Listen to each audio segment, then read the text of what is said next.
두 번째 영상 시작하도록 하겠습니다. 역시나 야외 방송이기 때문에 소음이나 돌발 상황이 있을 수 있다는 점은 여러분들이 인지를 좀 해주시고요. 그러면 갑니다. 지난 영상에서 사회보험에 대해서 자세히 알아봤죠. 이번엔 사회보험 중에서 종류들에 대해서 알아보겠습니다. 사회보험의 종류입니다. 그래서 국민건강보험, 그리고 국민연금, 고용보험, 산업재해보상보험, 노인장기요양보험 등이 있는데, 국민건강보험은 여러분들 많이 들어봤을 거예요. 여러분들이 병원에 갔을 때 치료비가 많이 나오겠죠. 근데 치료비의 부담을 줄이기 위해서 국가에서 또는 사용자, 즉 직장이죠. 직장에서 여러분들이나 여러분들의 부모님을 위해서 일정 부분 부담을 하는 거죠.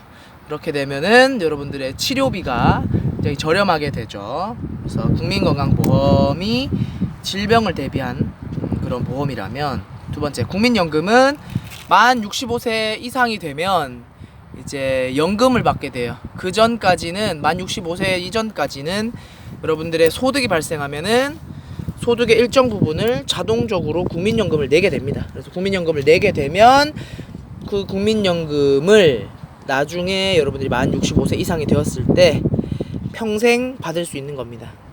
국민연금. 근데 이제 추가로 얘기하자면, 최근에는 이제 나이가 좀 이제 수명이 증가했기 때문에 사람들이 64세까지 낸 돈에 비해서 수명이 좀 길기 때문에 받아가는 사람들의 수명이 이제 점점 길어지는 거예요. 그래서 국가적으로 이제 재정 부담이 좀 심해지기 시작하는 거죠. 받아가는 사람들이 많아지기 때문에. 고용보험입니다. 고용보험은 말 그대로 고용이 되지 않았을 때에 대한 보험이에요. 누구나 실직을 할 수 있잖아요, 그죠? 일자리를 잃게 된다면 그 고통은 정말 곤란하겠죠. 힘들 거야. 왜냐하면 당장 생활비가 없으니까. 그래서 당장 생활할 수 있는 생활비, 그리고 또 다시 일자리를 얻기 위해서 준비하는 그런 비용 등을 금전적으로 지원해주는 제도가 바로 고용보험이고요. 실직을 대비한 보장제도입니다. 산업재해보상보험은 산업재해, 그러니까 산업, 일을 하다가 재해, 뭐 업무상이나 아니 무슨 일이 생겨서 다치거나 뭐 일이 발생했어. 그럼 거기에 대해서 보상을 해주는 보험이에요. 뭐 대표적으로는 일을 하다가 뭐 일을 하던 도중에 일과 관련해서 뭐 좀 크게 다쳤다. 그러면 국민건강보험에서도 나오지만 산업재해보상보험으로도 이제 돈이 나오죠. 그런 걸 대비한 거고요. 노인장기요양보험은 이제 핵가족화가 되면서 가족들이 이제 자신의 부모님을 좀 봉양하는 그런 문화가 많이 줄어들기 시작했죠. 그래서 나이가 들었을 때, 요양이 필요할 때, 요양 시설을 들어가거나 아니면 요양과 관련해서 돈이 필요할 때 이러한 제도가 유용하겠죠. 그래서 노령이나 질병을 대비했고요. 노인장기 요양보험은 만 65세 이상의 어르신들이 혜택을 받는 거고, 만약에 치매가 있으신 분이라면 65세 미만이라도 이런 혜택을 받을 수 있다라는 거고, 이 5가지 사회보험의 공통점은 뭐예요? 납부자와 수혜자가 동일하다. 그렇죠? 또 사전 예방적 성격을 가진다. 그래서 모든 국민을 대상으로 문제가 발생하기 전 대비하는 성격을 가지는 것이 바로 이 사회보험입니다. 다음 두 번째 가겠습니다. 두 번째 바로 공공부조입니다. 공공부조. 공공부조라는 게 무슨 뜻이냐? 그러니까 공공이라는 건 공적으로라는 거죠. 공적으로. 부조라는 건 도와준다는 거예요. 도와준다. 공공부조는 그러면 공적으로 나서서 도와준다. 그래서 의미, 국가와 지방자치단체의 책임하에 생활 유지 능력이 없거나 생활이 어려운 국민의 최저 생활을 보장하는 시스템입니다. 쉽게 말해서 이거야. 이 사회보험 제도는 국민들의 생활권을 보장하기 위해 만들어진 보장 제도죠. 근데 특징은 납부자와 수혜자가 동일하기 때문에 소득이 발생해야 된다는 점이에요. 소득이 발생해서 그 소득에서 일부분을 사회보험으로 내는 거죠. 하지만 소득이 없거나 아니면 사회보험을 낼 정도의 소득이 발생하지 않는, 쉽게 말해서 아주 취약계층들, 저소득계층들이라면 사회보험에 가입할 수가 없거나 가입하더라도 제대로 납부를 못하겠죠. 그러면 그런 사람들은 어떻게 해야 돼? 진짜 취약계층, 질병에 걸리거나 늙거나 다치거나 일이 생기면 나 몰라라 해야 되는가? 아니라는 거예요. 정말 힘든 사람들은 또 그거와 관련해서 또 도와줘야 된다는 거죠. 그것이 바로 공공부조입니다. 대상, 생활 유지 능력이 없거나 생활이 어려운 국민을 대상으로 도와준다는 거예요. 그럼 보세요. 생활 유지 능력이 없거나 생활이 어려운 사람을 찾아서 도와줘야겠죠. 그렇기 때문에 재산조사 같은 것을 통해서 이 사람의 소득이 얼만지, 가지고 있는 재산이 얼만지를 파악해야 되는 그런 사전 작업이 필요한 제도입니다. 소득 수준과 관련되어 있는 내용이죠. 따라서 비용 부담을 볼게요. 국가와 지방자치단체에서 전액을 부담합니다. 즉 수혜자와 납부자가 동일합니까? 동일하지 않습니까? 동일하지 않다, 일치하지 않다라는 게 사회보험과는 차이점이 있죠. 그래서 여러분들이 차이점을 알아두면은 좋겠죠. 비용 부담을 할 수 없는 사람들을 위해서 국가가 나선다. 그래서 공공부조가 되는 거죠. 특징으로는 금전적 지원이 원칙이고요. 현재 직면한 사회적 위험을 대응하는 사후 처방적 성격이에요.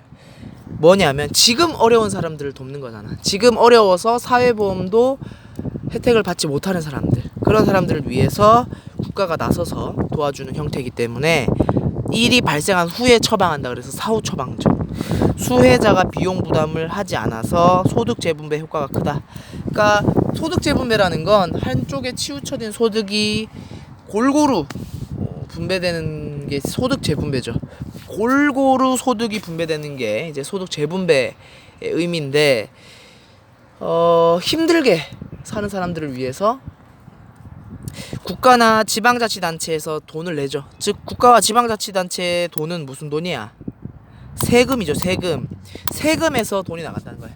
세금을 낸다는 거는 사람들이 그래도 일반적으로 소득이 발생한다는 거고, 소득이 발생하는 사람들이 소득이 거의 없는 사람들을 어떻게 보면은 지원해주는 형태에 가까우니까 소득 재분배 효과가 있고요. 공통점으로는 그럼 사회보험과 공공부조의 공통점은 소득 재분배 효과가 있다는 점, 그리고 공공부조가 그 소득 재분배 효과가 사회보험에 비해서 더 크다는 점. 부정적 낙인 발생이 있을 수 있다. 왜냐? 소득을 확인해야 되니까. 재산 조사를 하다 보면 이 사람은 소득이 얼마, 이 사람은 재산이 얼마 하면서 파악을 하다 보면은 쟤는 못 사는 애, 쟤는 더 못 사는 애, 쟤는 완전 못 사는 애. 그러면 안 되지만 그런 식으로 낙인을 찍을 수도 있죠. 부정적 낙인 효과가 발생할 수 있고요. 근로 의욕이 저하될 가능성이 있다. 사회에서 어려운 사람들을 돕기 위해서 이렇게 공공부조로 금전적 지원을 해주지만 돈을 받다 보면은 일을 하고 싶은 마음이 사라질 수도 있죠. 내가 정말 힘들어서 돈을 지원받기 시작했지만 돈을 받다 보니까 굳이 일 안 해도 돈 계속 받아도 되겠네, 이런 마인드를 먹을 수도 있잖아. 근로의욕을 저하시킬 수 있다.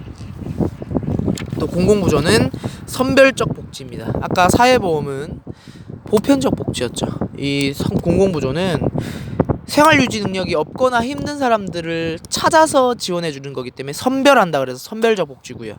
이러한 선별적 복지의 특징은 효율성이 뛰어납니다. 정말 힘든 사람들을 찾아서 지원해 주기 때문에 힘든 사람들에게 지원해 주는 게 복지제도인데 그런 측면에서는 효율성이 뛰어나죠. 다만 형평성이 낮을 수 있다는 겁니다. 누구나 복지를 받는 게 아니라 여기에서 선별된 사람들만 복지를 받는 거니까.